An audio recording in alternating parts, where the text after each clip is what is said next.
ప్రజలు అందుక ఏం కోరుకున్నారు ప్రజలు? ఖచ్చితంగా ఇప్పుడు సాగర్ గారు చెప్పేది కనుక నిజమయ్యి అదే గవర్నమెంట్లో జరుగుతుంటే మాత్రం మనందరం ఖండించాల్సింది. మరి అంతే అదే జరిగింది కదా అరవింద్ కేజ్రీవాల్ విషయంలో. ఎలక్షన్ ముందు అంత అడావుడు చేసింది ఎందుకు అని అంటే అప్రాప్రియేట్ టైం కాబట్టి చేశారు. Sagar set was correct.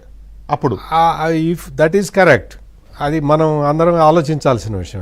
అన్ని సమయాల్లో అది వర్కౌట్ అవుతుందని మాత్రం అనుకోకూడదు. అయినా ఆశ్చర్యపోవాల్సిన పని లేదు. ఎందుకంటే ఇది మామూలు నేరం కాదు వెంకటకృష్ణ గారు. It is a social crime. అంటే మొత్తం సమాజం మొత్తాన్ని ఎంతమంది చనిపోయారో, ఇంకా ఇప్పటికీ ఎంతమంది కిడ్నీలు కోల్పోయి లేకపోతే లివర్లు దెబ్బతిని ఇంకా హాస్పిటల్లో చుట్టూ తిరుగుతున్నారో. సత్యమూర్తి గారు ఒక చిన్న మాట, సత్యమూర్తి గారు క్షమించడం ఒక చిన్న మాట. గవర్నమెంట్ ఏజెన్సీస్ కి ఎప్పుడు ఎవరిని ఎట్లా అరెస్ట్ చేయాలా, ఏ సందర్భంలో అరెస్ట్ కాదు.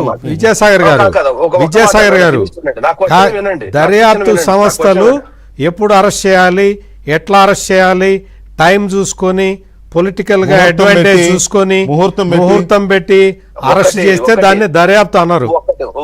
ఏమండి, గృహప్రవేశానికి ముహూర్తాలు కావాలి కానీ జైలు ప్రవేశానికి ముహూర్తాలు ఉండవండి. ఇది ఖచ్చితంగా ఏంటి అంటే it is a social crime. ఒక్కడే వినండి, మీరు వినండి, నా మాట వినండి, తర్వాత జవాబు చెప్పండి. ప్రతిరోజు లాస్ట్ మినిట్ లో రైజ్ అవుతావు ఏంటి? నేనేంటంటే లా అండ్ ఆర్డర్ ప్రాబ్లమ్స్ చూసుకోవాలా, తీసేయండి అబ్బా. ఈ చెప్పడానికి ఏమి లాండ్ ఆర్డర్ ఏం లేదండి. నేరానికి లాండ్ ఆర్డర్ కి సంబంధం లేదు. అట్లా అంటే ఎవరిని అరెస్ట్ చేయలేరు. అట్లా అనుకుంటే ఈ దేశంలో ఎవరిని టచ్ కూడా చేయలేరు. అరవింద్ కేజ్రీవాల్ అరెస్ట్ చేయడానికి లాండ్ ఆర్డర్ అడ్డం రాలేదా? No, that's not. మీరు అన్న దాంట్లో ఒకటి political timing, appropriate timing, priority, ఇవి ఉంటాయంటే రాజకీయంగా ఉంటాయి. అది సరైన పద్ధతి కాదు, కానీ పొలిటికల్ గా ఉంటాయి.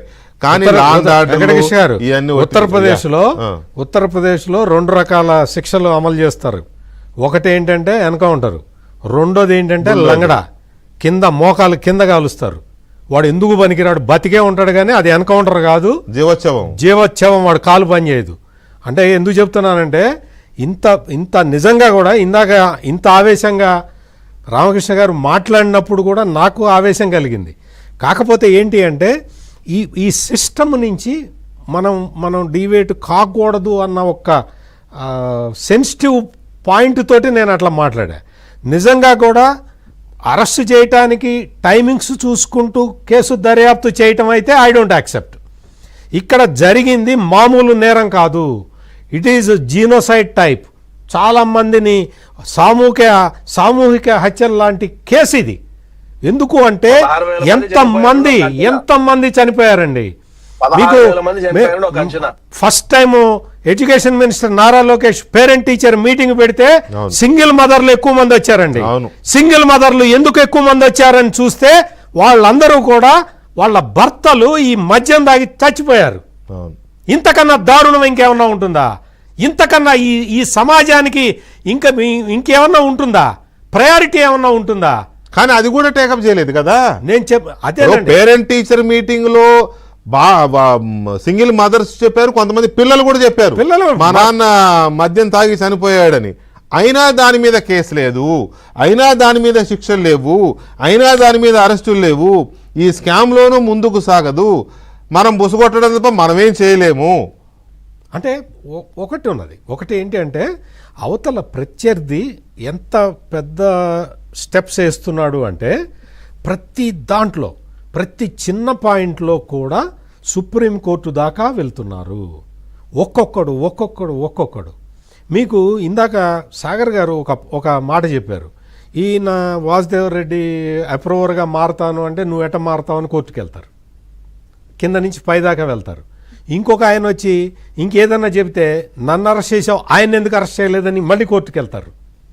అందుకని ఇవి లీగల్గా కూడా దీంతో చాలా ముడిపడి ఉండటం వల్ల కూడా జాప్యం జరగచ్చు. మరి ఓవర్ నైట్ చంద్రబాబు నాయుడు గారిని అరెస్ట్ చేసి ఎలా జైలుకు పంపారండి? అప్పుడు ఇవే సంస్థలు, అప్పుడు ఇవే కోర్టులు, అప్పుడు ఇవే సిస్టమ్స్ కదా. అప్పుడు ఇవే అది కదా corporate time. అసలు అసలు చంద్రబాబు అసలు నాయుడు అసలు లేదు. ఎఫ్ఐఆర్ ఒక్క అది నిమిషం ఇలా సాగర్ ప్లీజ్ corporate time. అసలు అది ఇలా FIR corporate time. Sagar please don't disturb me. అసలు ఎఫ్ఐఆర్ లో లేని పేరుని అప్పటికప్పుడు చేర్చి ఓవర్ నైట్ నంద్యాలలో పడుకున్న మనిషిని మిడ్ నైట్ వెళ్ళి ఎత్తుకొచ్చి కోర్టులో ప్రొడ్యూస్ చేస్తే రిమాండ్ ఇచ్చేస్తే 53 రోజులు జైల్లో ఉన్నాడు కదా ఆయన ఆయన. పాపం